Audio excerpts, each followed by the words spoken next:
for stopping by Sheila's Audiobooks, and I am Sheila. This recording is coming from South Texas. All stories on this recording are in the public domain per United States copyright law.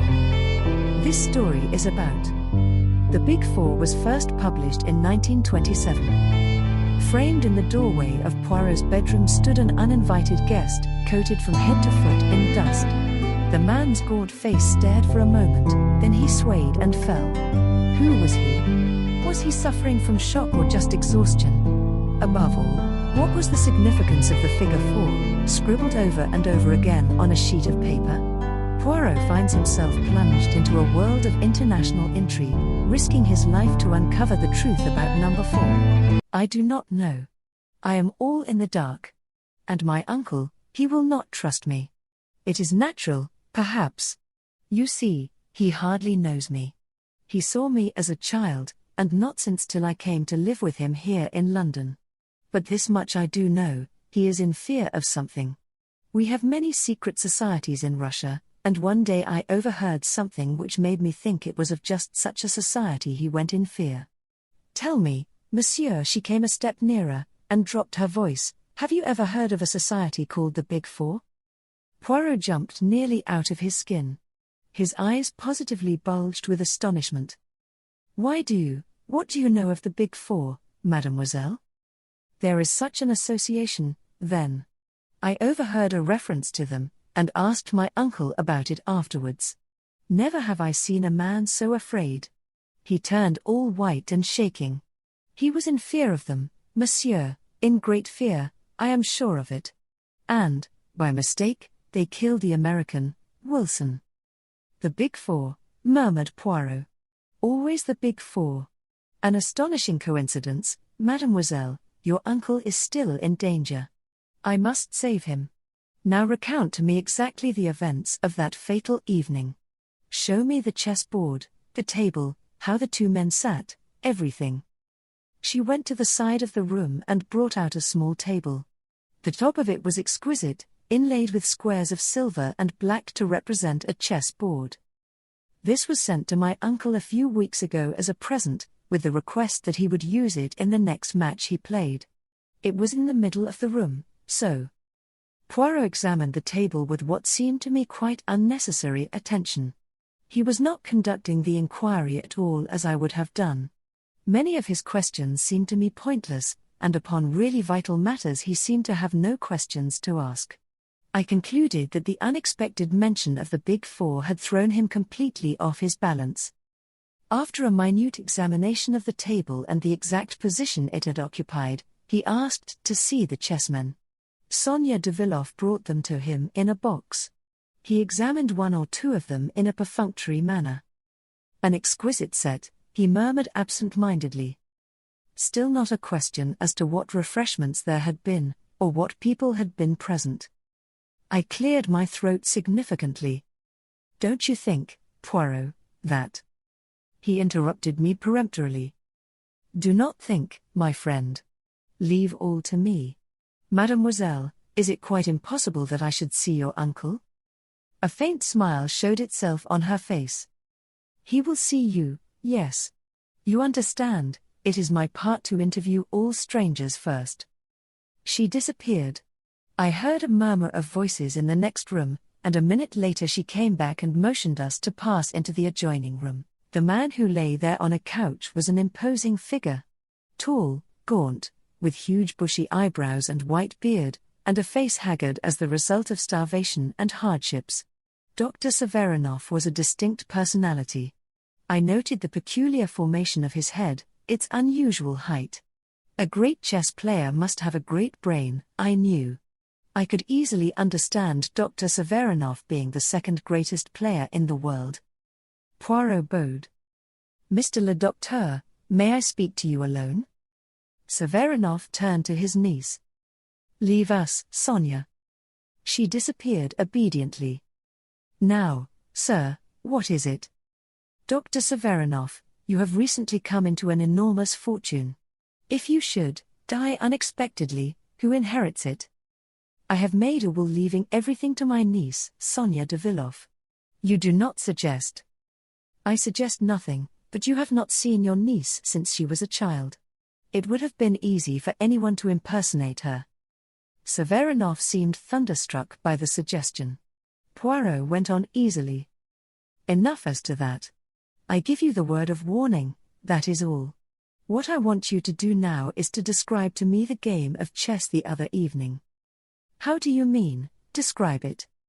Well, I do not play the chess myself, but I understand that there are various regular ways of beginning, the gambit, do they not call it?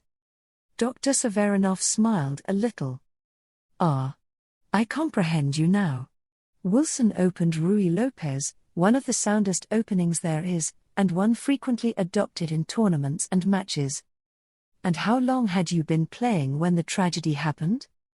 It must have been about the third or fourth move when Wilson suddenly fell forward over the table, stone dead. Poirot rose to depart. He flung out his last question as though it was of absolutely no importance, but I knew better. Had he had anything to eat or drink? A whiskey and soda, I think. Thank you, Dr. Severanov. I will disturb you no longer.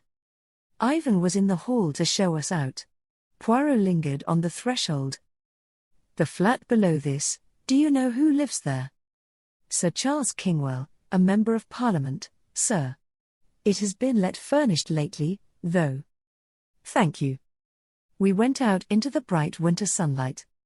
Well, really, Poirot, I burst out. I don't think you've distinguished yourself this time. Surely your questions were very inadequate. You think so, Hastings? Poirot looked at me appealingly. I was bouleversed, yes. What would you have asked? I considered the question carefully, and then outlined my scheme to Poirot. He listened with what seemed to be close interest. My monologue lasted until we had nearly reached home. Very excellent, very searching, Hastings, said Poirot, as he inserted his key in the door and preceded me up the stairs, but quite unnecessary. Unnecessary? I cried, amazed. If the man was poisoned. Aha, cried Poirot, pouncing upon a note which lay on the table. From Jap. Just as I thought. He flung it over to me. It was brief and to the point. No traces of poison had been found, and there was nothing to show how the man came by his death. You see, said Poirot, our questions would have been quite unnecessary. You guessed this beforehand? Forecast the probable result of the deal, quoted Poirot from a recent bridge problem on which I had spent much time.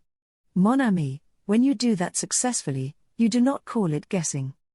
Don't let's split hairs, I said impatiently. You foresaw this? I did. Why? Poirot put his hand into his pocket and pulled out a white bishop. Why, I cried, you forgot to give it back to Dr. Severanov. You are in error, my friend. That bishop still reposes in my left-hand pocket. I took its fellow from the box of chessmen Mademoiselle de Villefort kindly permitted me to examine. The plural of one bishop is two bishops. He sounded the final S with a great hiss. I was completely mystified. But why did you take it? Parbleu, I wanted to see if they were exactly alike. He stood them on the table side by side. Well, they are, of course, I said, exactly alike. Poirot looked at them with his head on one side. They seem so, I admit. But one should take no fact for granted until it is proved. Bring me, I pray you, my little scales. With infinite care he weighed the two chessmen, then turned to me with a face alight with triumph. I was right. See you, I was right. Impossible to deceive Hercule Poirot. He rushed to the telephone, waited impatiently. Is that Jap? Ah. Jap, it is you. Hercule Poirot speaks. Watch the manservant, Ivan. On no account let him slip through your fingers.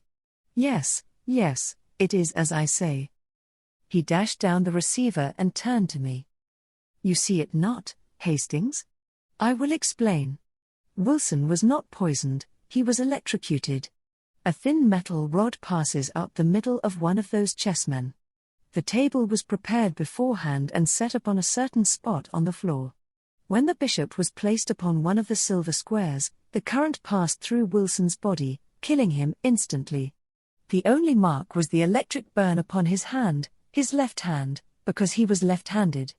The special table was an extremely cunning piece of mechanism. The table I examined was a duplicate, perfectly innocent. It was substituted for the other immediately after the murder. The thing was worked from the flat below, which, if you remember, was let furnished. But one accomplice at least was in Severinov's flat. The girl is an agent of the Big Four, working to inherit Severinov's money. And Ivan? I strongly suspect that Ivan is none other than the famous number 4. What? Yes. The man is a marvelous character actor. He can assume any part he pleases. I thought back over past adventures, the lunatic asylum keeper, the butcher's young man, the suave doctor, all the same man, and all totally unlike each other. It's amazing, I said at last. Everything fits in. Severinov had an inkling of the plot, and that's why he was so averse to playing the match. Poirot looked at me without speaking. Then he turned abruptly away, and began pacing up and down. "Have you a book on chess by any chance, mon ami?" he asked suddenly. "I believe I have somewhere." It took me some time to ferret it out, but I found it at last, and brought it to Poirot, who sank down in a chair and started reading it with the greatest attention. In about a quarter of an hour the telephone rang. I answered it. It was Jap. Ivan had left the flat, carrying a large bundle. He had sprung into a waiting taxi, and the chase had begun. He was evidently trying to lose his pursuers. In the end he seemed to fancy that he had done so, and had then driven to a big empty house at Hampstead. The house was surrounded. I recounted all this to Poirot. He merely stared at me as though he scarcely took in what I was saying. He held out the chess book. "Listen to this, my friend. This is the Ruy Lopez opening. 1 PK4, PK4, 2 KTKB3, KTQB3, 3B KT5? Then there comes a question as to Black's best third move. He has the choice of various defenses. It was White's third move that killed Gilmore Wilson, 3B KT5. Only the third move, does that say nothing to you?" I hadn't the least idea what he meant, and told him so. "I suppose, Hastings, that while you were sitting in this chair, you heard the front door being opened and shut. What would you think?" "I should think someone had gone out, I suppose." "Yes, but there are always two ways of looking at things. Someone gone out, someone come in, two totally different things, Hastings. But if you assumed the wrong one, presently some little discrepancy would creep in and show you that you were on the wrong track. What does all this mean, Poirot?" Poirot sprang to his feet with sudden energy. "It means that I have been a triple imbecile. Quick, quick, to the flat in Westminster. We may yet be in time." We tore off in a taxi. Poirot returned no answer to my excited questions. We raced up the stairs. Repeated rings and knocks brought no reply, but listening closely I could distinguish a hollow groan coming from within. The hall porter proved to have a master key, and after a few difficulties he consented to use it. Poirot went straight to the inner room. A whiff of chloroform met us. On the floor was Sonia de Villoff, gagged and bound, with a great wad of saturated cotton wool over her nose and mouth. Poirot tore it off and began to take measures to restore her. Presently a doctor arrived, and Poirot handed her over to his charge and drew aside with me.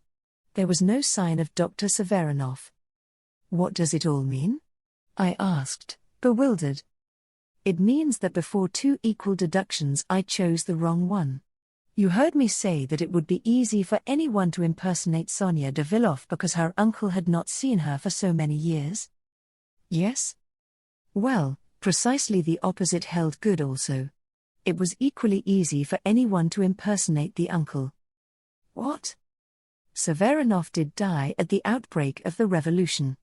The man who pretended to have escaped with such terrible hardships, the man so changed that his own friends could hardly recognize him, the man who successfully laid claim to an enormous fortune. Yes. Who was he? Number 4. No wonder he was frightened when Sonia let him know she had overheard one of his private conversations about the Big Four. Again he has slipped through my fingers. He guessed I should get on the right track in the end, so he sent off the honest Ivan on a tortuous wild goose chase, chloroformed the girl, and got out, having by now doubtless realized most of the securities left by Madame Gospoja. But who tried to kill him then?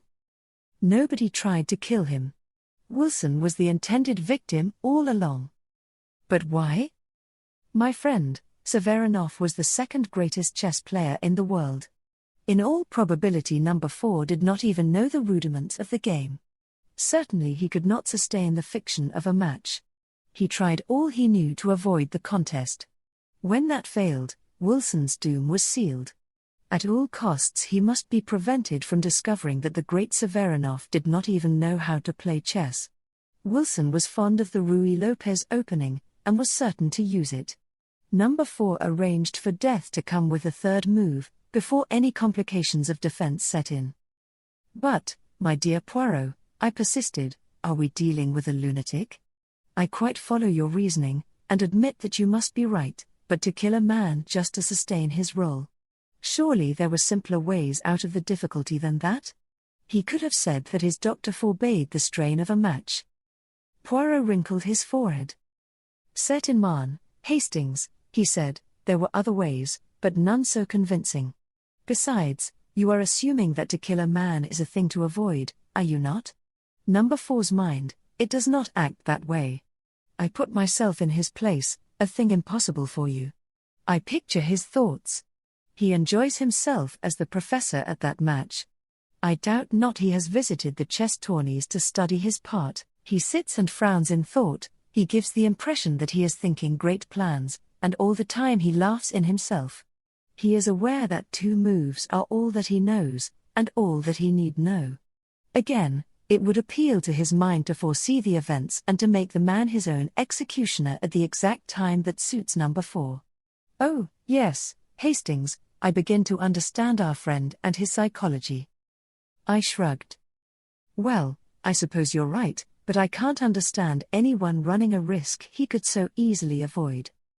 Risk? Poirot snorted. Where then lay the risk? Would Jap have solved the problem?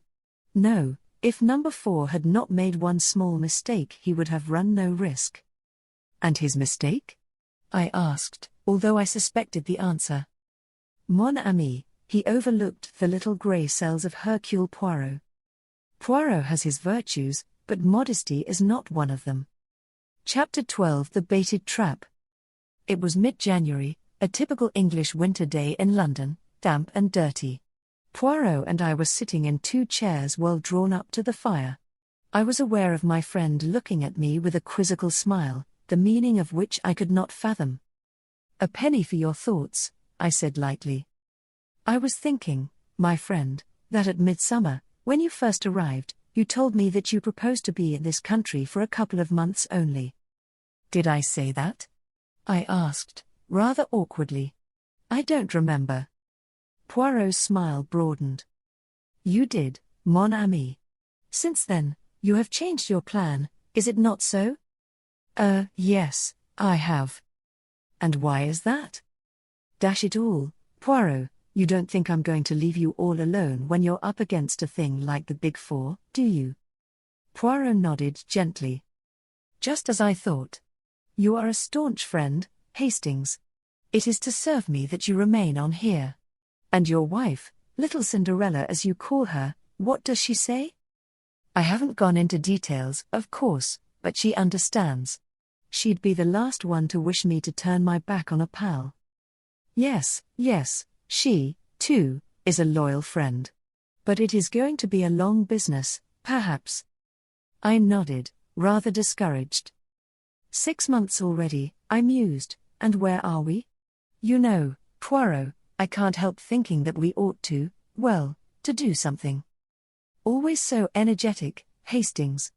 And what precisely would you have me do? This was somewhat of a poser, but I was not going to withdraw from my position. We ought to take the offensive, I urged. What have we done all this time? More than you think, my friend.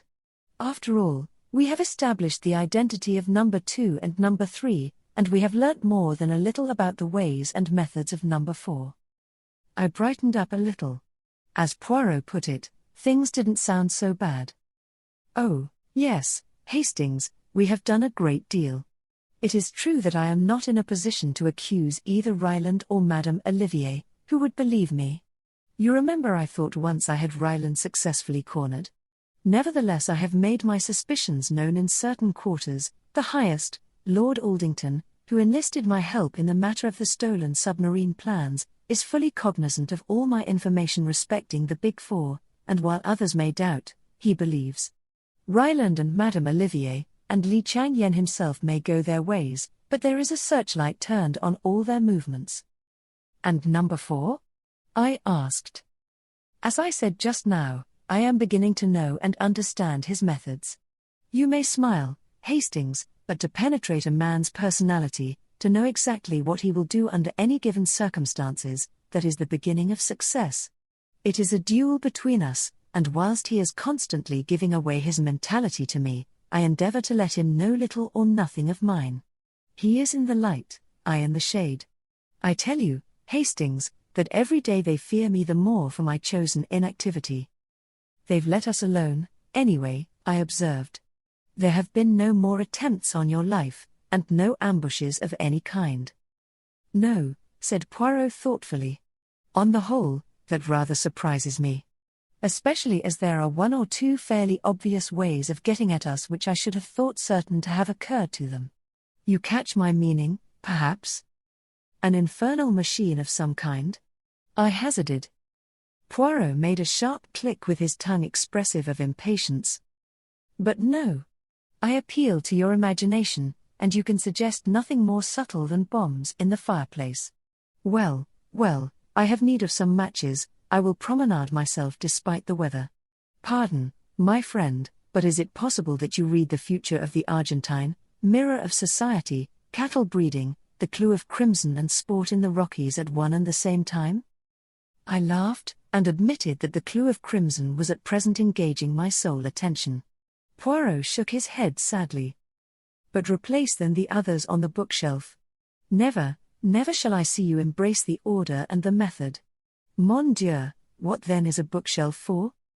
I apologized humbly, and Poirot, after replacing the offending volumes, each in its appointed place, went out and left me to uninterrupted enjoyment of my selected book. I must admit, however, that I was half asleep when Mrs. Pearson's knock at the door aroused me. A telegram for you, Captain. I tore the orange envelope open without much interest. Then I sat as though turned to stone. It was a cable from Bronson, my manager out at the South American ranch, and it ran as follows. Mrs. Hastings disappeared yesterday, feared been kidnapped by some gang calling itself Big Four. Cable instructions have notified police but no clue as yet. Bronson. I waved Mrs. Pearson out of the room, and sat as though stunned, reading the words over and over again. Cinderella, kidnapped. In the hands of the infamous Big Four. God, what could I do? Poirot. I must have Poirot. He would advise me. He would checkmate them somehow. In a few minutes now, he would be back. I must wait patiently until then. But Cinderella, in the hands of the Big Four. Another knock. Mrs. Pearson put her head in once more. A note for you, Captain, brought by a heathen Chinaman. He's waiting downstairs. I seized it from her. It was brief and to the point. If you ever wish to see your wife again, go with the bearer of this note immediately. Leave no message for your friend or she will suffer. It was signed with a Big Four. What ought I to have done? What would you who read have done in my place? I had no time to think. I saw only one thing, Cinderella in the power of those devils. I must obey, I dare not risk a hair of her head. I must go with this Chinaman and follow whither he led. It was a trap, yes, and it meant certain capture and possible death, but it was baited with the person dearest to me in the whole world, and I dared not hesitate. What irked me most was to leave no word for Poirot. Once set him on my track, and all might yet be well? Dare I risk it? Apparently I was under no supervision, but yet I hesitated. It would have been so easy for the Chinaman to come up and assure himself that I was keeping to the letter of the command. Why didn't he? His very abstention made me more suspicious. I had seen so much of the omnipotence of the Big Four that I credited them with almost superhuman powers. For all I know, even the little bedraggled servant girl might be one of their agents. No, I dared not risk it. But one thing I could do, leave the telegram. He would know then that Cinderella had disappeared, and who was responsible for her disappearance. All this passed through my head in less time than it takes to tell, and I had clapped my hat on my head and was descending the stairs to where my guide waited, in a little over a minute. The bearer of the message was a tall, impassive Chinaman, neatly but rather shabbily dressed. He bowed and spoke to me. His English was perfect, but he spoke with a slight sing-song intonation. "You Captain Hastings?" "Yes," I said. "You give me note, please." I had foreseen the request, and handed him over the scrap of paper without a word. But that was not all. "You have telegram today, yes? Come along just now? From South America, yes." I realized anew the excellence of their espionage system, or it might have been a shrewd guess. Braunson was bound to cable me. They would wait until the cable was delivered and would strike hard upon it. No good could come of denying what was palpably true. "Yes," I said. "I did get a telegram." "You fetch him, yes? Fetch him now." I ground my teeth, but what could I do? I ran upstairs again. As I did so, I thought of confiding in Mrs. Pearson, at any rate as far as Cinderella's disappearance went. She was on the landing, but close behind her was the little maidservant, and I hesitated. If she was a spy, the words of the note danced before my eyes. "She will suffer." I passed into the sitting room without speaking. I took up the telegram and was about to pass out again when an idea struck me. Could I not leave some sign which would mean nothing to my enemies but which Poirot himself would find significant? I hurried across to the bookcase and tumbled out 4 books onto the floor. No fear of Poirot's not seeing them. They would outrage his eyes immediately, and coming on top of his little lecture, surely he would find them unusual. Next I put a shovelful of coal on the fire and managed to spill 4 knobs into the grate. I had done all I could, pray heaven Poirot would read the sign aright. I hurried down again. The Chinaman took the telegram from me, read it, then placed it in his pocket and with a nod beckoned me to follow him. It was a long weary march that he led me. Once we took a bus and once we went for some considerable way in a train, and always our route led us steadily eastward. We went through strange districts, the existence of which I had never dreamed of. We were down by the docks now, I knew, and I realized that I was being taken into the heart of Chinatown. In spite of myself I shivered. Still my guide plodded on, turning and twisting through mean streets and byways, until at last he stopped at a dilapidated house and rapped 4 times upon the door. It was opened immediately by another Chinaman who stood aside to let us pass in. The clanging to of the door behind me was the knell of my last hopes. I was indeed in the hands of the enemy. I was now handed over to the second Chinaman. He led me down some rickety stairs and into a cellar which was filled with bales and casks and which exhaled a pungent odor, as of Eastern spices. I felt wrapped all round with the atmosphere of the East, tortuous, cunning, sinister. Suddenly my guide rolled aside 2 of the casks, and I saw a low tunnel-like opening in the wall. He motioned me to go ahead. The tunnel was of some length, and it was just too low for me to stand upright. At last, however, it broadened out into a passage, and a few minutes later we stood in another cellar. My Chinaman went forward, and rapped 4 times on one of the walls. A whole section of the wall swung out, leaving a narrow doorway. I passed through, and to my utter astonishment found myself in a kind of Arabian Nights palace. A low long subterranean chamber hung with rich oriental silks, brilliantly lighted and fragrant with perfumes and spices.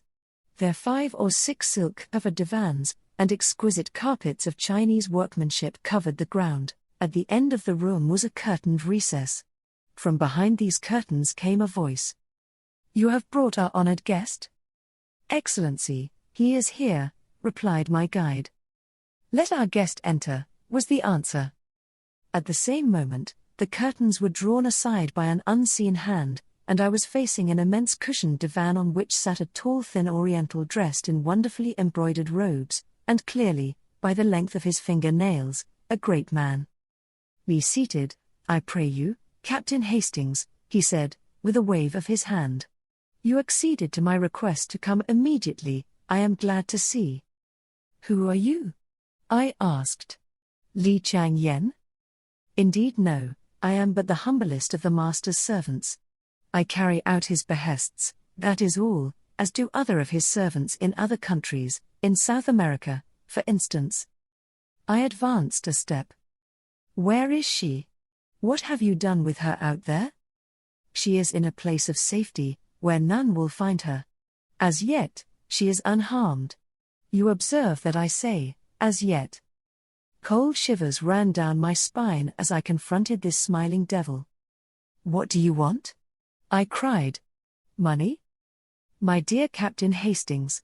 We have no designs on your small savings, I can assure you. Not, pardon me, a very intelligent suggestion on your part. Your colleague would not have made it, I fancy. I suppose, I said heavily, you wanted to get me into your toils. Well, you have succeeded. I have come here with my eyes open. Do what you like with me, and let her go. She knows nothing, and she can be no possible use to you. You've used her to get hold of me, you've got me all right, and that settles it. The smiling Oriental caressed his smooth cheek, watching me obliquely out of his narrow eyes. You go too fast, he said purringly. That does not quite settle it. In fact, to get hold of you as you express it, is not really our objective. But through you, we hope to get hold of your friend, Mr. Hercule Poirot. I'm afraid you won't do that, I said, with a short laugh. What I suggest is this, continued the other, his words running on as though he had not heard me. You will write Mr. Hercule Poirot a letter, such a letter as will induce him to hasten hither and join you. I shall do no such thing, I said angrily. The consequences of refusal will be disagreeable. Damn your consequences. The alternative might be death. A nasty shiver ran down my spine, but I endeavored to put a bold face upon it. It's no good threatening me, and bullying me. Keep your threats for Chinese cowards. My threats are very real ones, Captain Hastings. I ask you again, will you write this letter? I will not, and what's more, you daren't kill me. You'd have the police on your tracks in no time. My interlocutor clapped his hands swiftly. 2 Chinese attendants appeared as it were out of the blue, and pinioned me by both arms. Their master said something rapidly to them in Chinese, and they dragged me across the floor to a spot in one corner of the big chamber. One of them stooped, and suddenly, without the least warning, the flooring gave beneath my feet. But for the restraining hand of the other man, I should have gone down the yawning gap beneath me. It was inky black, and I could hear the rushing of water. The river, said my questioner from his place on the divan. Think well, Captain Hastings. If you refuse again, you go headlong to eternity, to meet your death in the dark waters below. For the last time, will you write that letter? I'm not braver than most men. I admit frankly that I was scared to death, and in a blue funk. That Chinese devil meant business, I was sure of that. It was goodbye to the good old world. In spite of myself, my voice wobbled a little as I answered. For the last time, no. To hell with your letter. Then involuntarily I closed my eyes and breathed a short prayer. Chapter 13. The Mouse Walks In. Not often in a lifetime does a man stand on the edge of eternity, but when I spoke those words in that East End cellar I was perfectly certain that they were my last words on earth. I braced myself for the shock of those black, rushing waters beneath, and experienced in advance the horror of that breath-choking fall. But to my surprise a low laugh fell on my ears. I opened my eyes. Obeying a sign from the man on the divan, my 2 jailers brought me back to my old seat facing him. You are a brave man, Captain Hastings, he said. We of the East appreciate bravery. I may say that I expected you to act as you have done. That brings us to the appointed second act of our little drama. Death for yourself you have faced, will you face death for another? What do you mean? I asked hoarsely, a horrible fear creeping over me. Surely you have not forgotten the lady who is in our power, the rose of the garden. I stared at him in dumb agony. I think, Captain Hastings, that you will write that letter. See, I have a cable form here. The message I shall write on it depends on you, and means life or death for your wife. The sweat broke out on my brow. My tormentor continued, smiling amiably, and speaking with perfect sang-froid. There, Captain, the pen is ready to your hand. You have only to write. If not? If not? I echoed. If not, that lady that you love dies, and dies slowly.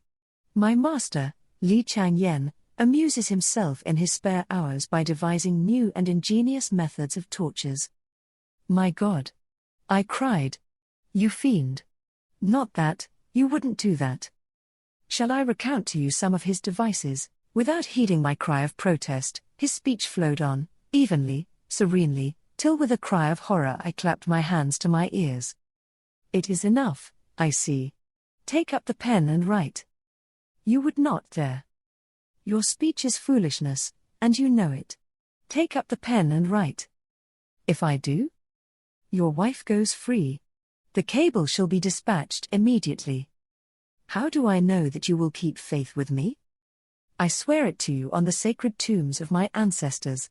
Moreover, judge for yourself, why should I wish to do her harm? Her detention will have answered its purpose. And Poirot. We will keep him in safe custody until we have concluded our operations. Then we will let him go. Will you swear that also on the tombs of your ancestors? I have sworn one oath to you. That should be sufficient. My heart sank. I was betraying my friend, to what? For a moment I hesitated, then the terrible alternative rose like a nightmare before my eyes. Cinderella, in the hands of these Chinese devils, dying by slow torture. A groan rose to my lips. I seized the pen. Perhaps by careful wording of the letter, I could convey a warning, and Poirot would be enabled to avoid the trap. It was the only hope. But even that hope was not to remain. The Chinaman's voice rose, suave and courteous. Permit me to dictate to you. He paused, consulted a sheaf of notes that lay by his side, and then dictated as follows. Dear Poirot, I think I'm on the track of number 4. A Chinaman came this afternoon and lured me down here with a bogus message. Luckily I saw through his little game in time, and gave him the slip. Then I turned the tables on him, and managed to do a bit of shadowing on my own account, rather neatly too, I flatter myself. I'm getting a bright young lad to carry this to you. Give him a half a crown, will you? That's what I promised him if it was delivered safely. I'm watching the house, and daren't leave.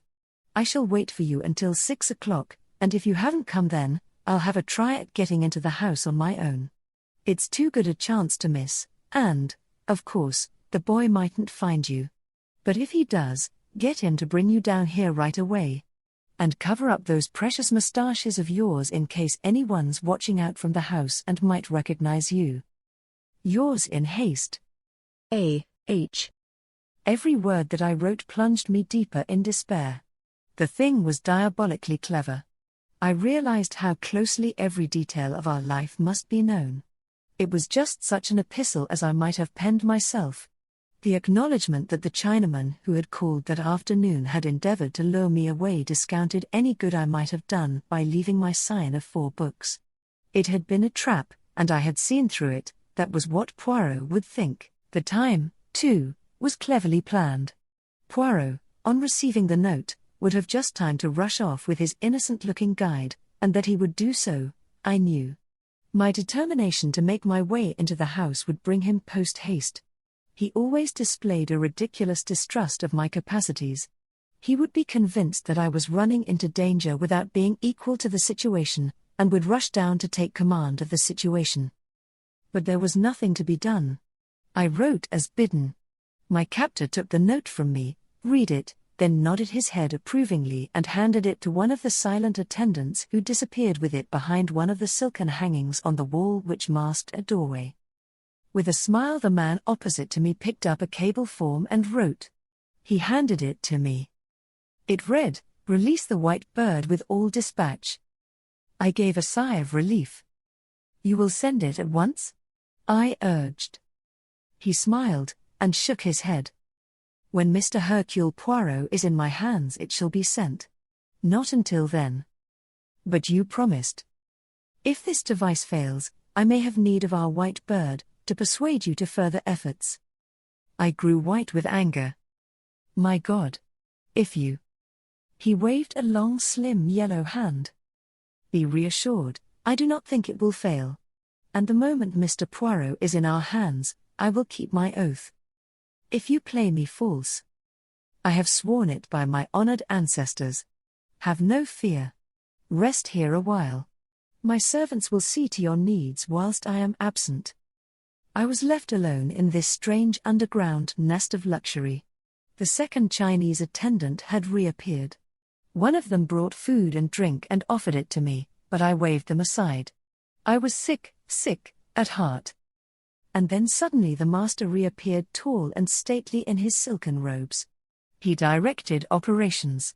By his orders I was hustled back through the cellar and tunnel into the original house I had entered.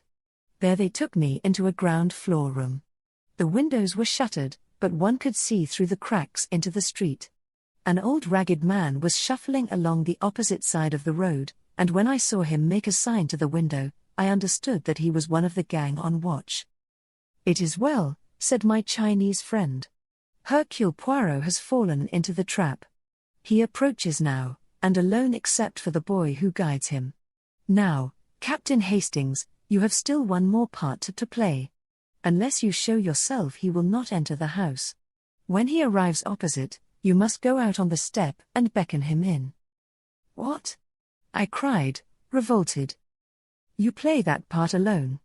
Remember the price of failure. If Hercule Poirot suspects anything is amiss and does not enter the house, your wife dies by the 70 lingering deaths. Ah. Here he is." With a beating heart, and a feeling of deathly sickness, I looked through the crack in the shutters.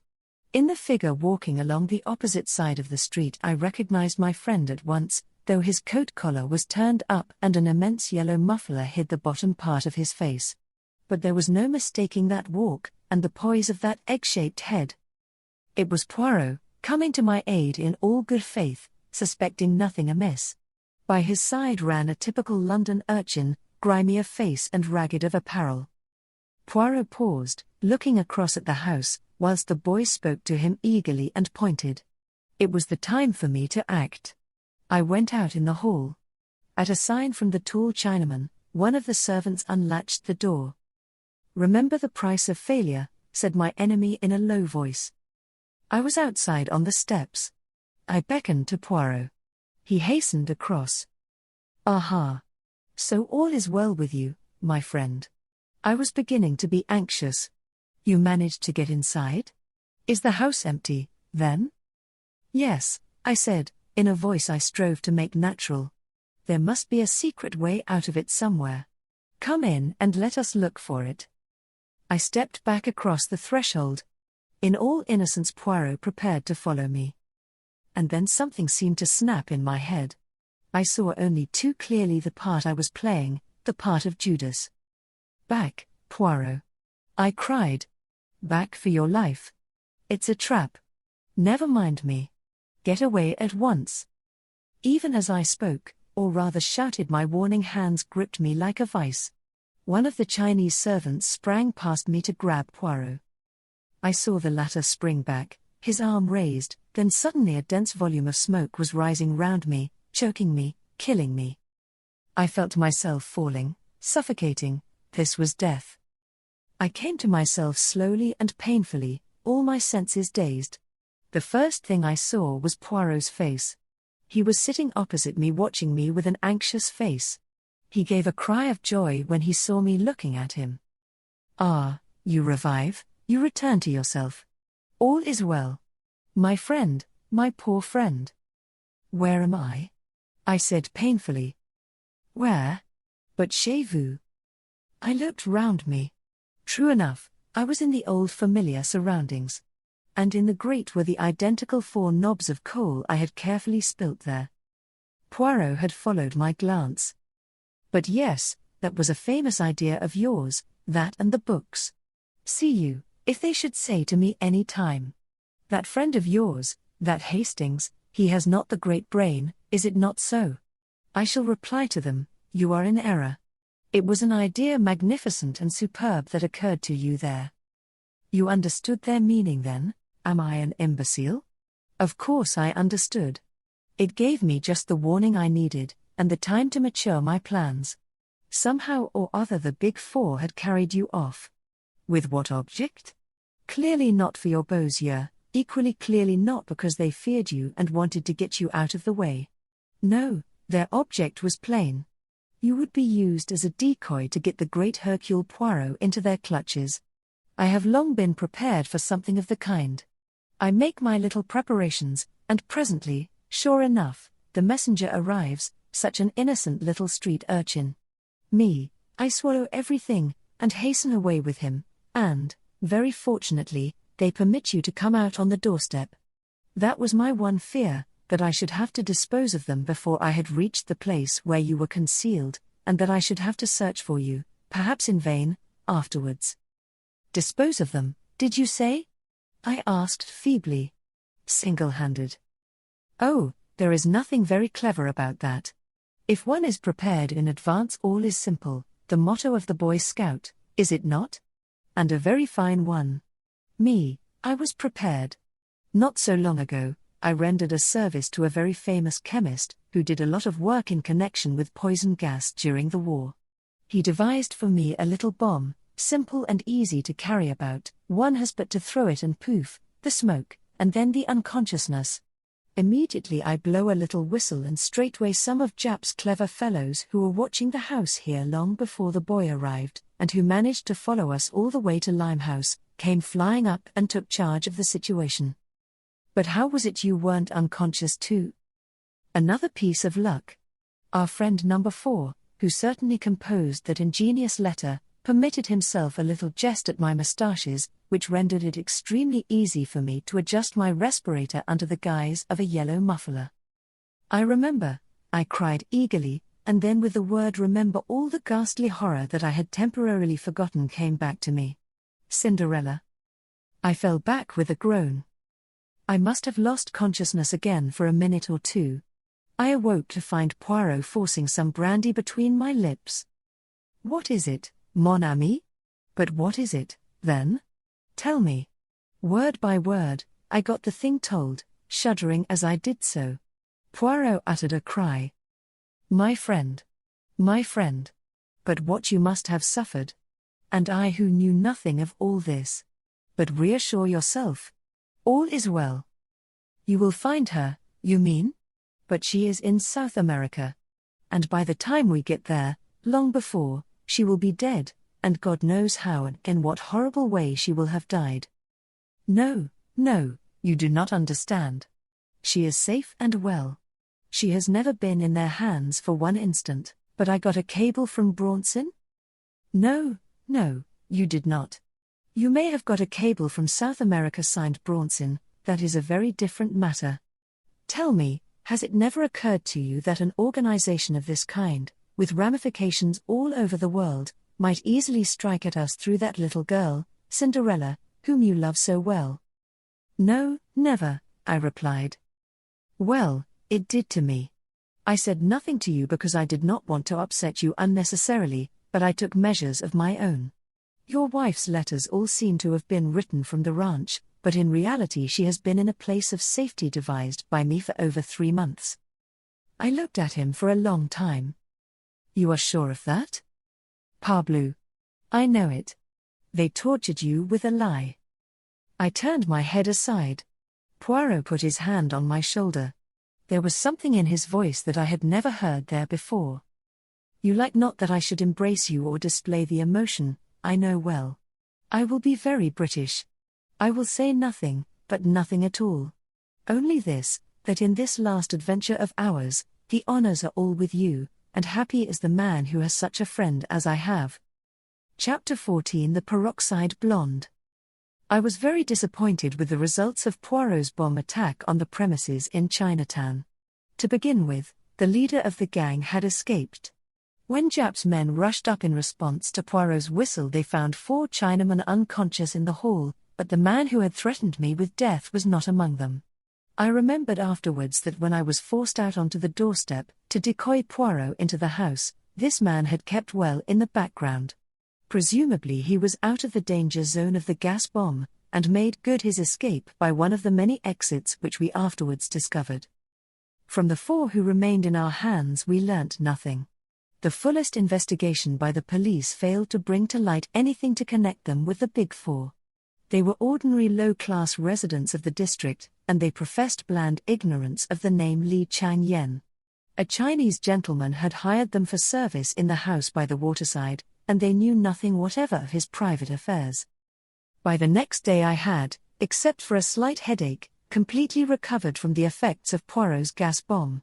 We went down together to Chinatown and searched the house from which I had been rescued. The premises consisted of 2 ramshackle houses joined together by an underground passage. The ground floors and the upper stories of each were unfurnished and deserted, the broken windows covered by decaying shutters.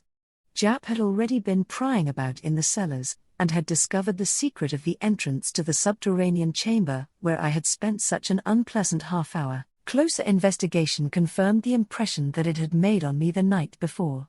The silks on the walls and divan and the carpets on the floors were of exquisite workmanship.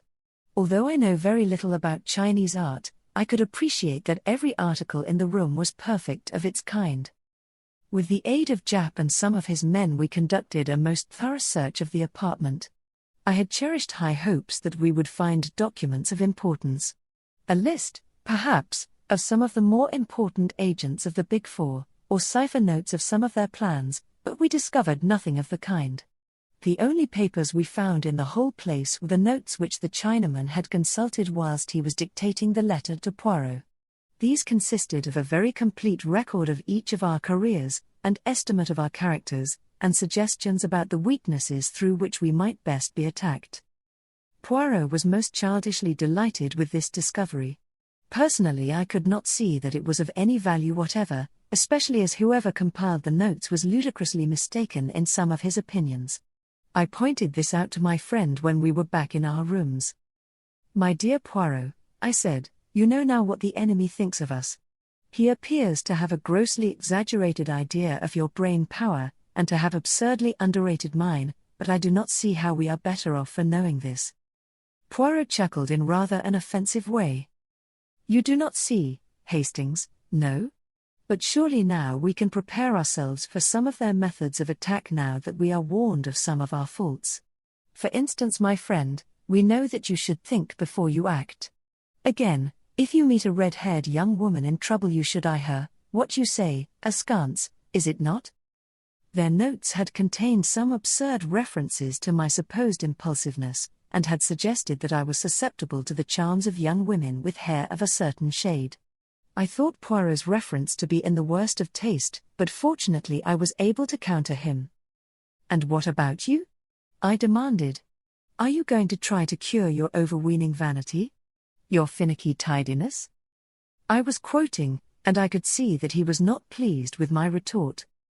"Oh, without doubt, Hastings, in some things they deceive themselves, tant mieux.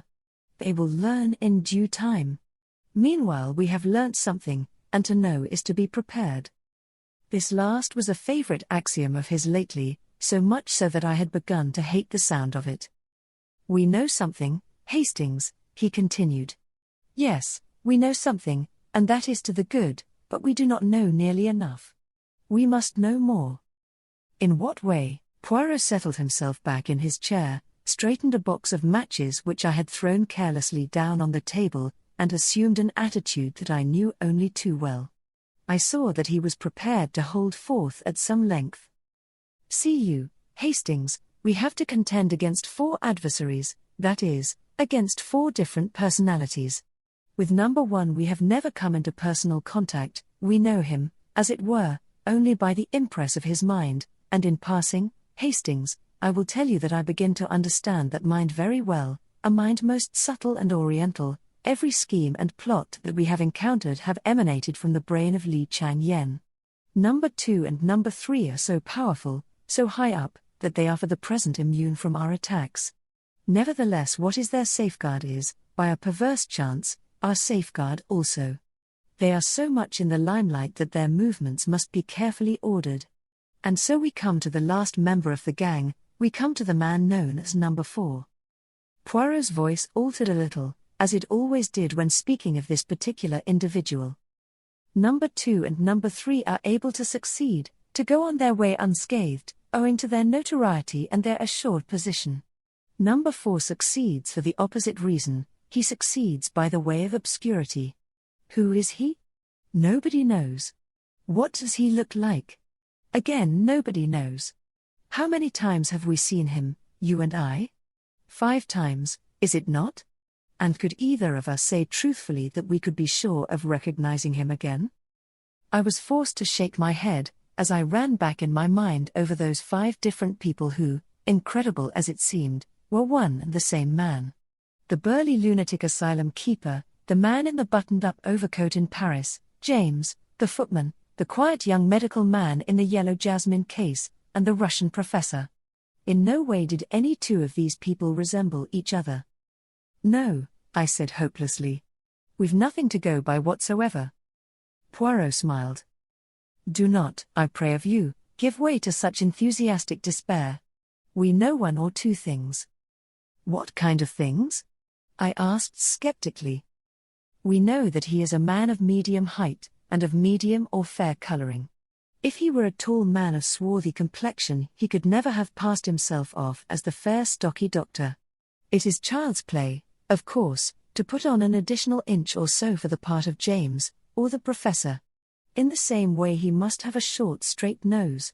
Additions can be built onto a nose by skillful make-up, but a large nose cannot be successfully reduced at a moment's notice. Then again, he must be a fairly young man, certainly not over 35.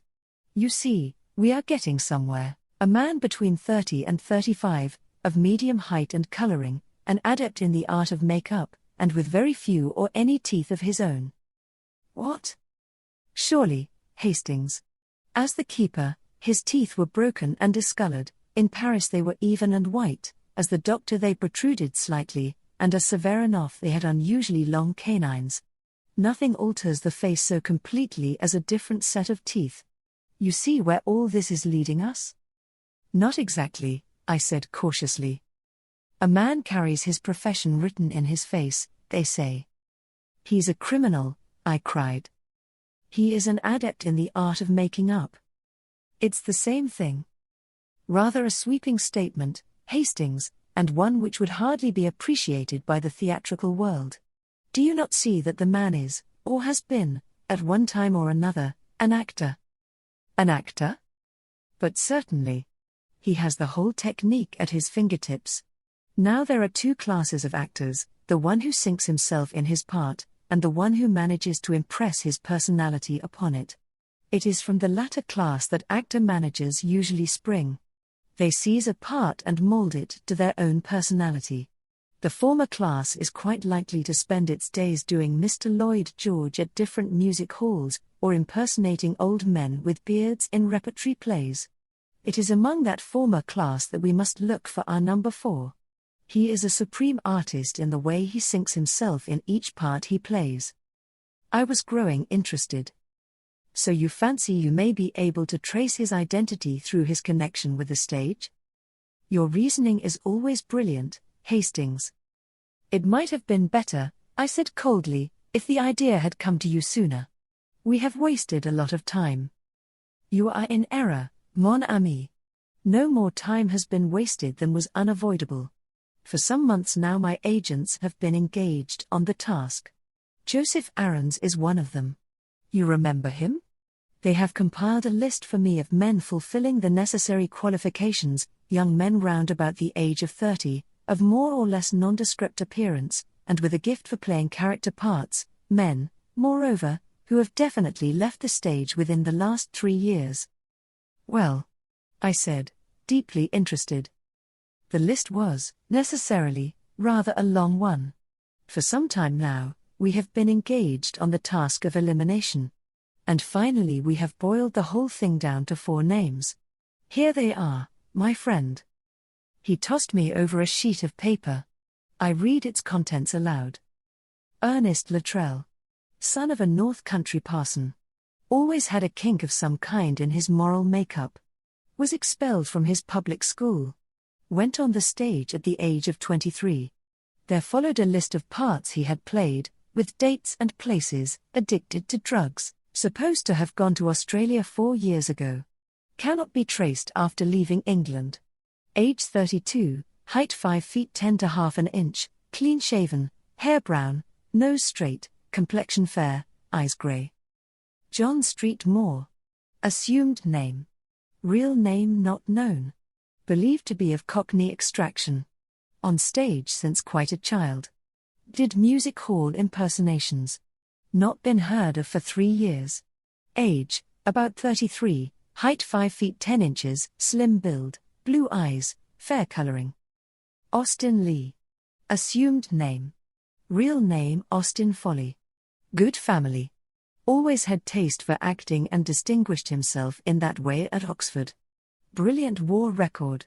Acted in, the usual list followed. It included many repertory plays. An enthusiast on criminology. Had bad nervous breakdown as the result of a motor accident 3.5 years ago, and has not appeared on the stage since. No clue to his present whereabouts. Age 35, height 5 feet 9 to half an inch, complexion fair, eyes blue, hair brown. Claude Darrell. Supposed to be real name. Some mystery about his origin. Played at music halls, and also in repertory plays. Seems to have had no intimate friends. Was in China in 1919. Returned by way of America. Played a few parts in New York. Did not appear on the stage one night, and has never been heard of since. New York police say most mysterious disappearance. Age about 33, hair brown, fair complexion, grey eyes. Height 5 feet 10 to half an inch. Most interesting, I said, as I laid down the paper. And so this is the result of the investigation of months? These 4 names. Which of them are you inclined to suspect? Poirot made an eloquent gesture. Mon ami, for the moment it is an open question. I would just point out to you that Claude Darrell has been in China and America, a fact not without significance, perhaps, but we must not allow ourselves to be unduly biased by that point. It may be a mere coincidence. And the next step? I asked eagerly. Affairs are already in train. Every day cautiously worded advertisements will appear. Friends and relatives of one or the other will be asked to communicate with my solicitor at his office. Even today we might, the telephone. Probably it is, as usual, the wrong number, and they will regret to have troubled us, but it may be, yes, it may be, that something has arisen. I crossed the room and picked up the receiver. Yes. Mr. Poirot's rooms. Yes, Captain Hastings speaking. Oh, it's you, Mr. McNeil. McNeil and Hodgson were Poirot's solicitors. I'll tell him. Yes, we'll come round at once. I replaced the receiver and turned to Poirot, my eyes dancing with excitement. I say, Poirot, there's a woman there. Friend of Claude Darrell's. Miss Flossie Monroe. McNeil wants you to come round. At the instant, cried Poirot, disappearing into his bedroom, and reappearing with a hat. A taxi soon took us to our destination, and we were ushered into Mr. McNeil's private office. Sitting in the armchair facing the solicitor was a somewhat lurid-looking lady no longer in her first youth. Her hair was of an impossible yellow, and was prolific in curls over each ear, her eyelids were heavily blackened, and she had by no means forgotten the rouge and the lip salve. "Ah, here is Mr. Poirot," said Mr. McNeil. "Mr. Poirot, this is Miss Monroe, who was very kindly called to give us some information." "Ah, but that is most kind," cried Poirot. He came forward with great empressement, and shook the lady warmly by the hand. "Mademoiselle blooms like a flower in this dry-as-dust old office," he added, careless of the feelings of Mr. McNeil. This outrageous flattery was not without effect. Miss Monroe blushed and simpered. "Oh, go on now, Mr. Poirot," she exclaimed. "I know what you Frenchmen are like. Mademoiselle, we are not mute like Englishmen before beauty. Not that I am a Frenchman, I am a Belgian, you see." "I've been to Ostend myself," said Miss Monroe. The whole affair, as Poirot would have said, was marching splendidly. "And so you can tell us something about Mr. Claude Darrell?" continued Poirot. "I knew Mr. Darrell very well at one time," explained the lady. "And I saw your advertisement, being out of a shop for the moment, and my time being my own, I said to myself, there, they want to know about poor old Claudie, lawyers, too, maybe it's a fortune looking for the rightful heir, I'd better go round at once." Mr. McNeil rose. "Well, Monsieur Poirot, shall I leave you for a little conversation with Miss Monroe? You are too amiable. But stay, a little idea presents itself to me. The hour of the déjeuner approaches. Mademoiselle will perhaps honor me by coming out to luncheon with me?" Miss Monroe's eyes glistened. It struck me that she was in exceedingly low water, and that the chance of a square meal was not to be despised. A few minutes later saw us all in a taxi, bound for one of London's most expensive restaurants. Once arrived there, Poirot ordered a most delectable lunch, and then turned to his guest. "And for wine, mademoiselle? What do you say to champagne?" Miss Monroe said nothing, or everything. The meal started pleasantly. Poirot replenished the lady's glass with thoughtful assiduity, and gradually slid on to the topic nearest his heart. The poor Mr. Darrell. What a pity he is not with us. "Yes, indeed," sighed Miss Monroe. "Poor boy, I do wonder what's become of him." "It is a long time since you have seen him, yes?" "Oh, simply ages, not since the war. He was a funny boy, Claudie, very close about things, never told you a word about himself. But, of course, that all fits in if he's a missing heir. Is it a title, Mr. Poirot?" "Alas, a mere heritage," said Poirot unblushingly. "But you see, it may be a question of identification.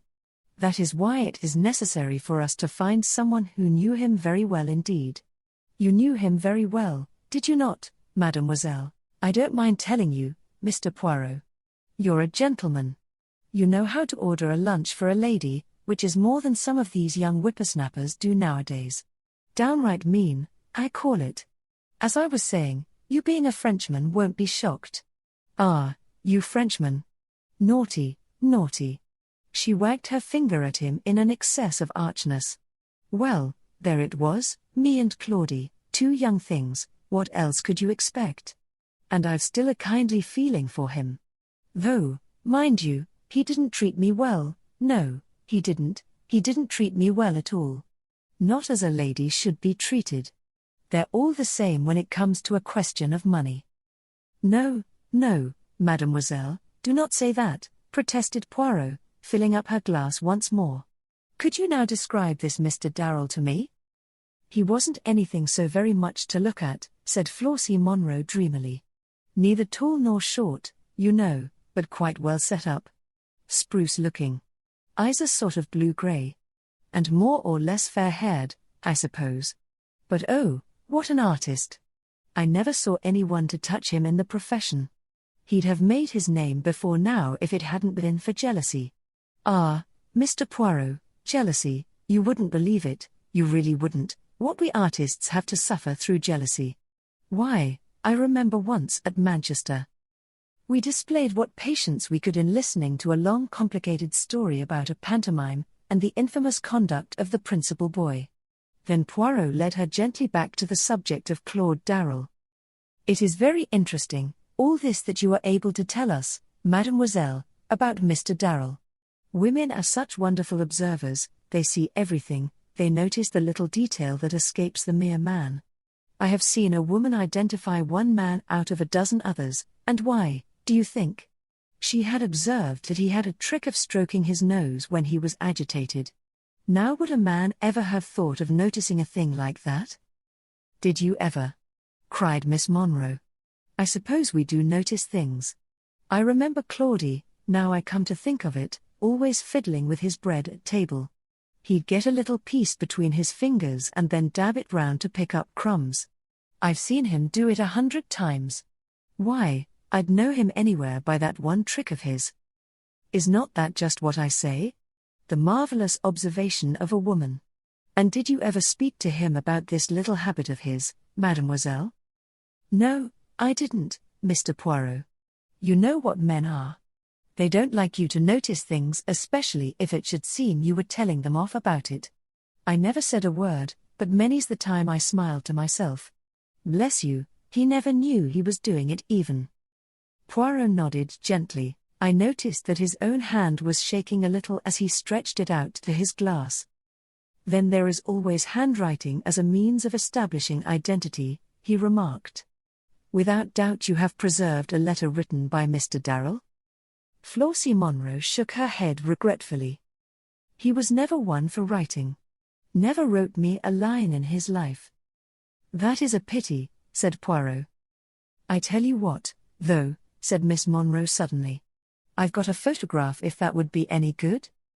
"You have a photograph?" Poirot almost sprang from his seat with excitement.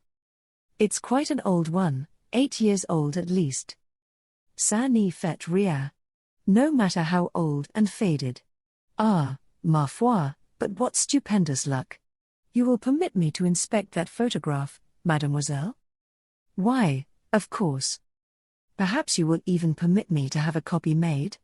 It would not take long." "Certainly, if you like." Miss Monroe rose. "Well, I must run away," she declared archly. "Very glad to have met you and your friend, Mr. Poirot.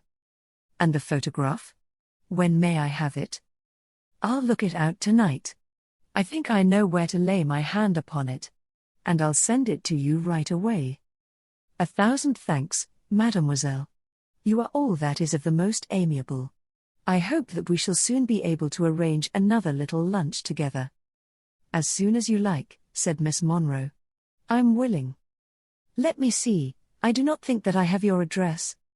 With a grand air, Miss Monroe drew a card from her handbag and handed it to him.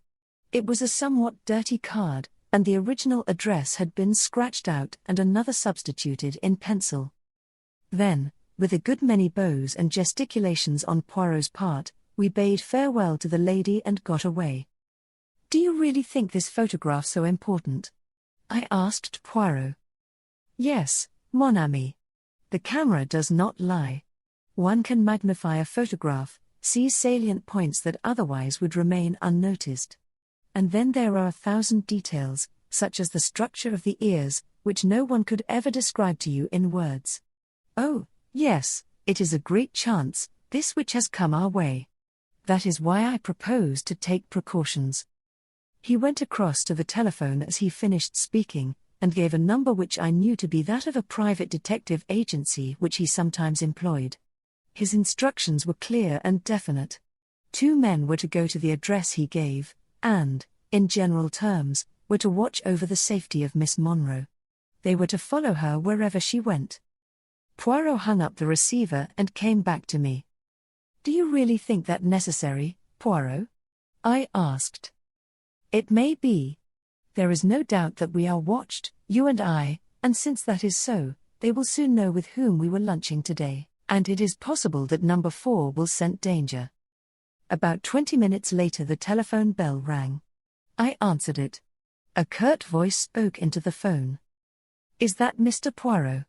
Street James Hospital speaking. A young woman was brought in 10 minutes ago. Street accident. Miss Flossie Monroe. She is asking very urgently for Mr. Poirot. But he must come at once. She can't possibly last long." I repeated the words to Poirot. His face went white. "Quick, Hastings. We must go like the wind." A taxi took us to the hospital in less than 10 minutes. We asked for Miss Monroe, and were taken immediately to the accident ward. but a white-capped sister met us in the doorway. Poirot read the news in her face. "It is over, eh? She died 6 minutes ago." Poirot stood as though stunned. The nurse, mistaking his emotion, began speaking gently. "She did not suffer, and she was unconscious towards the last. She was run over by a motor, you know, and the driver of the car did not even stop. Wicked, isn't it? I hope someone took the number." "The stars fight against us," said Poirot, in a low voice. "You would like to see her." The nurse led the way, and we followed. Poor Flossie Monroe, with her rouge and her dyed hair. She lay there very peacefully, with a little smile on her lips. "Yes," murmured Poirot. "The stars fight against us, but is it the stars?" He lifted his head as though struck by a sudden idea. "Is it the stars, Hastings? If it is not, if it is not.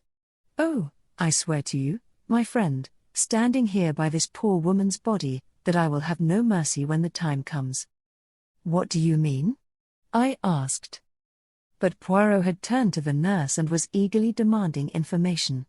A list of the articles found in her handbag was finally obtained. Poirot gave a suppressed cry as he read it over. "You see, Hastings, you see?" "See what?" "There is no mention of a latch key. But she must have had a latch key with her. No, she was run down in cold blood, and the first person who bent over her took the key from her bag. But we may yet be in time. He may not have been able to find at once what he sought." Another taxi took us to the address Flossie Monroe had given us, a squalid block of mansions in an unsavory neighborhood. It was some time before we could gain admission to Miss Monroe's flat, but we had at least the satisfaction of knowing that no one could leave it whilst we were on guard outside. Eventually we got in. It was plain that someone had been before us. The contents of drawers and cupboards were strewn all over the floor. Locks had been forced, and small tables had even been overthrown, so violent had been the searchers' haste. Poirot began to hunt through the debris. Suddenly he stood erect with a cry, holding out something. It was an old-fashioned photograph frame, empty. He turned it slowly over. Affixed to the back was a small round label, a price label. "It cost 4 shillings, I commented. "Mon Dieu. Hastings, use your eyes. That is a new clean label. It was stuck there by the man who took out the photograph, the man who was here before us, but knew that we should come, and so left this for us, Claude Darrell, alias number 4. Chapter 15: The Terrible Catastrophe. It was after the tragic death of Miss Flossie Monroe that I began to be aware of a change in Poirot. Up to now, his invincible confidence in himself had stood the test. But it seemed as though, at last, the long strain was beginning to tell. His manner was grave and brooding, and his nerves were on edge. In these days he was as jumpy as a cat. He avoided all discussion of the Big Four as far as possible, and seemed to throw himself into his ordinary work with almost his old ardor. Nevertheless, I knew that he was secretly active in the big matter. Extraordinary-looking Slavs were constantly calling to see him, and though he vouchsafed no explanation as to these mysterious activities, I realized that he was building some new defense or weapon of opposition with the help of these somewhat repulsive-looking foreigners. Once, purely by chance, I happened to see the entries in his pass book. He had asked me to verify some small item, and I noticed the paying out of a huge sum even for Poirot, who was coining money nowadays, to some Russian with apparently every letter of the alphabet in his name. But he gave no clue as to the line on which he proposed to operate. Only over and over again he gave utterance to one phrase. "It is the greatest mistake to underestimate your adversary. Remember that, mon ami." And I realized that that was the pitfall he was striving at all costs to avoid. So matters went on until the end of March, and then one morning Poirot made a remark which startled me considerably. "This morning, my friend, I should recommend the best suit. We go to call upon the Home Secretary." "Indeed? That is very exciting. He has called you in to take up a case?" "Not exactly. The interview is of my seeking. You may remember my saying that I once did him some small service. He is inclined to be foolishly enthusiastic over my capabilities in consequence, and I am about to trade on this attitude of his. As you know, the French Premier, Mr. Desjardins, is over in London, and at my request the Home Secretary had arranged for him to be present at our little conference this morning. The Right Honourable Sidney Crowther, His Majesty's Secretary of State for Home Affairs, was a well-known and popular figure, a man of some 50 years of age, with a quizzical expression and shrewd grey eyes. He received us with that delightful bonhomie of manner which was well known to be one of his principal assets. Standing with his back to the fireplace was a tall thin man with a pointed black beard and a sensitive face. "Mr. Desjardins," said Crowther, "allow me to introduce to you Mr. Hercule Poirot, of whom you may, perhaps, already have heard." The Frenchman bowed and shook hands. "I have indeed heard of Mr. Hercule Poirot," he said pleasantly. "Who has not?" "You are too amiable, monsieur," said Poirot, bowing, but his face flushed with pleasure. "Any word for an old friend?" asked a quiet voice, and a man came forward from a corner by a tall bookcase. It was our old acquaintance, Mr. Ingalls. Poirot shook him warmly by the hand. "And now, Mr. Poirot," said Crowther, "we are at your service. I understood you to say that you had a communication of the utmost importance to make to us." "That is so, monsieur. There is in the world today a vast organization, an organization of crime. It is controlled by 4 individuals, who are known and spoken of as the Big Four. Number 1 is a Chinaman, Li Changyen. Number 2 is the American multi-millionaire, Abe Ryland. Number 3 is a Frenchwoman. Number 4 I have every reason to believe is an obscure English actor called Claude Darrell. These 4 are banded together to destroy the existing social order, and to replace it with an anarchy in which they would reign as dictators." "Incredible," muttered the Frenchman. "Ryland, mixed up with a thing of that kind? Surely the idea is too fantastic. Listen, monsieur, whilst I recount to you some of the doings of this Big Four." It was an enthralling narrative which Poirot unfolded. Familiar as I was with all the details, they thrilled me anew as I heard the bald recital of our adventures and escapes. Mr. Desjardins looked mutely at Mr. Crowther as Poirot finished. The other answered the look. "Yes, Mr. Desjardins, I think we must admit the existence of a Big Four. Scotland Yard was inclined to jeer at first, but they have been forced to admit that Mr. Poirot was right in many of his claims. The only question is the extent of its aims. I cannot but feel that Mr. Poirot, exaggerates a little." For answer Poirot set forth 10 salient points. I have been asked not to give them to the public even now, and so I refrain from doing so, but they included the extraordinary disasters to submarines which occurred in a certain month, and also a series of aeroplane accidents and forced landings. According to Poirot, these were all the work of the Big Four, and bore witness to the fact that they were in possession of various scientific secrets unknown to the world at large. This brought us straight to the question which I had been waiting for the French Premier to ask. "You say that the third member of this organization is a Frenchwoman. Have you any idea of her name?" "It is a well-known name, monsieur. An honored name. Number 3 is no less than the famous Madame Olivier." At the mention of the world-famous scientist, successor to the Curies, Mr. Desjardins positively bounded from his chair, his face purple with emotion.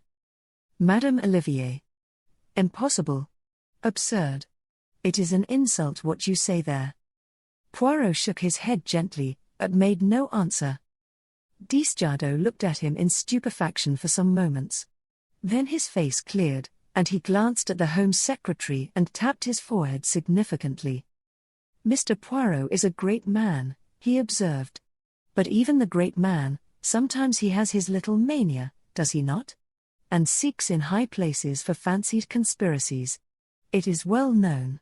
You agree with me, do you not, Mr. Crowther?" The Home Secretary did not answer for some minutes. Then he spoke slowly and heavily. "Upon my soul, I don't know," he said at last. "I have always had and still have the utmost belief in Mr. Poirot, but, well, this takes a bit of believing." "This Li Changyen, too," continued Mr. Desjardins. Who has ever heard of him? I have, said the unexpected voice of Mr. Ingalls. The Frenchman stared at him, and he stared placidly back again, looking more like a Chinese idol than ever. Mr. Ingalls, explained the Home Secretary, is the greatest authority we have on the interior of China. And you have heard of this Li Chang-yen?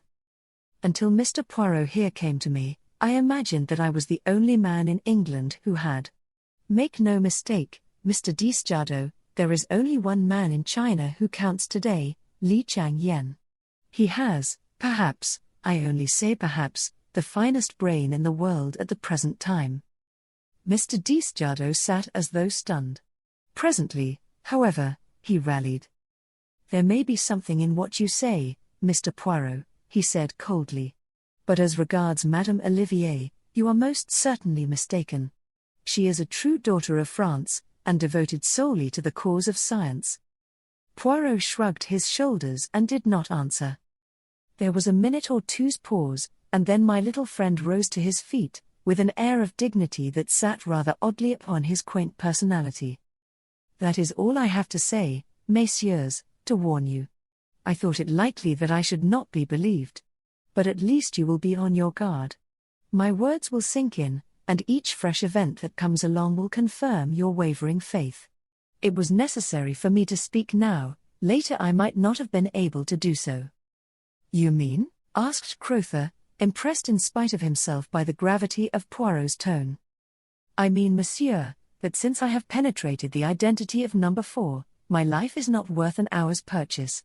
He will seek to destroy me at all costs, and not for nothing is he named the destroyer. Messieurs, I salute you. To you, Mr. Crowther, I deliver this key, and this sealed envelope. I have got together all my notes on the case and my ideas as to how best to meet the menace that any day may break upon the world, and have placed them in a certain safe deposit.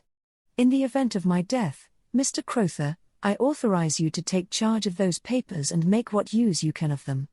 And now, messieurs, I wish you good day. Desjardins merely bowed coldly, but Crowther sprang up and held out his hand. You have converted me, Mr. Poirot. Fantastic as the whole thing seems, I believe utterly in the truth of what you have told us. Ingalls left at the same time as we did. I am not disappointed with the interview, said Poirot, as we walked along. I did not expect to convince Desjardins, but I have at least ensured that, if I die, my knowledge does not die with me. And I have made 1 or 2 converts. Pas si mal. I'm with you, as you know, said Ingalls.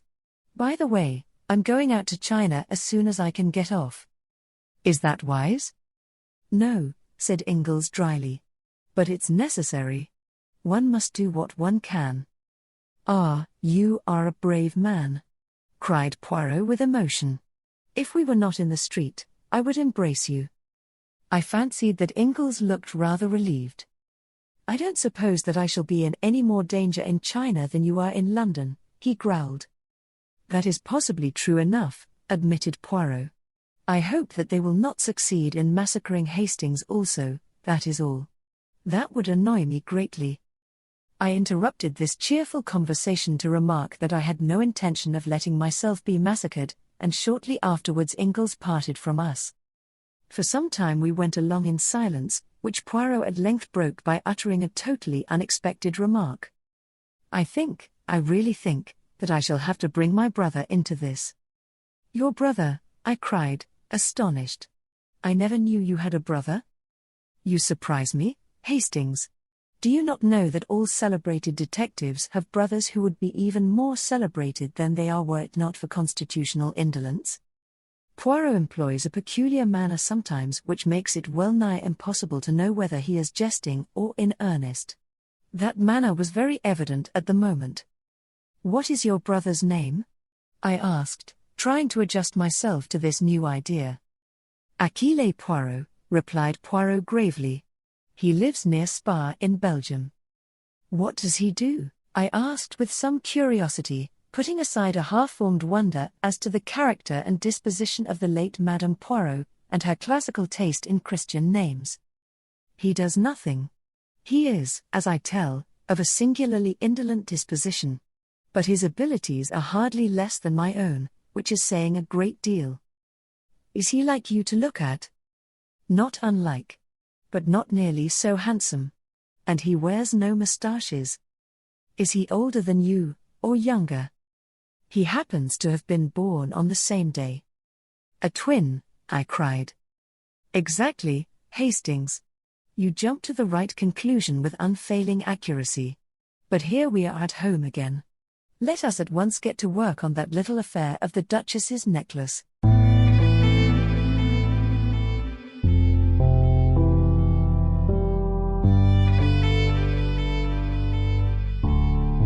Thank you for listening to today's episode. I really hoped you enjoyed it. There will be more to come. Please subscribe not to miss out on what is next. I will be looking forward to your return. The music is by Madfan from Pixabay. To support this and other artists, go to pixabay.com. Sheila.